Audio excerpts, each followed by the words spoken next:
Industry ఏదైనా విజయం సాధించాలంటే రిస్క్ చేయాల్సిందే. మన నిర్ణయాలు సరైనవో కావో కాలమే నిర్ణయిస్తుంది. సక్సెస్ అయితే భారీ క్రేజ్ దక్కుతుంది, లేదంటే సీన్ సితారే. ఇప్పుడు అలాంటి డేరింగ్ స్టెప్ వేయడానికి రెడీ అయింది నేషనల్ క్రష్.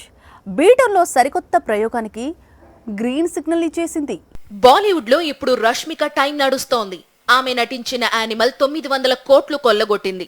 పుష్ప 2 ఏకంగా 1800 కోట్ల మార్కుని దాటేసింది. రీసెంట్ గా వచ్చిన చావా 500 కోట్ల క్లబ్ లో చేరిపోయింది. ఈ 3 సినిమాల కలెక్షన్లు కలిపితే 3000 కోట్ల పైమాటే. ఇప్పుడున్న ఏ హీరోయిన్ కి లేని రికార్డ్ ఇది. అందుకే నేషనల్ క్రష్ తో భారీ ప్రయోగం చేయడానికి సై అంటున్నారు నార్త్ మేకర్స్. రష్మికపై 100 కోట్లు పెట్టి ఓ లేడీ ఓరియంటెడ్ మూవీ చేయాలని ప్లాన్ చేస్తున్నాడు ఓ బాలీవుడ్ నిర్మాత. ఇప్పటికే కథ కూడా వినిపించాడు. స్టోరీ డిఫరెంట్ గా ఉండడంతో నేషనల్ క్రష్ కూడా గ్రీన్ సిగ్నల్ ఇచ్చినట్లు తెలుస్తోంది.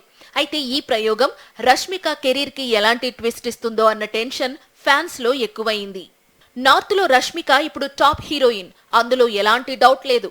హీరోల వల్లో డైరెక్టర్ల వల్లో రష్మికకు బ్యాక్ టు బ్యాక్ హిట్స్ వచ్చాయి. కానీ సోలోగా 100 కోట్ల బడ్జెట్ తో సినిమా చేసే స్టామినా తన దగ్గర లేదు. బీ టౌన్ లో రష్మిక ప్రయోగాలు చేయడం తప్పు కాదు. సక్సెస్ అయితే మరింత పాపులర్ అవుతుంది. ఏమాత్రం బెడిసి కొట్టినా 3 సినిమాలతో వచ్చిన క్రేజ్ ఒక్క సినిమాతో ఆవిరైపోయే ఛాన్స్ ఉంది.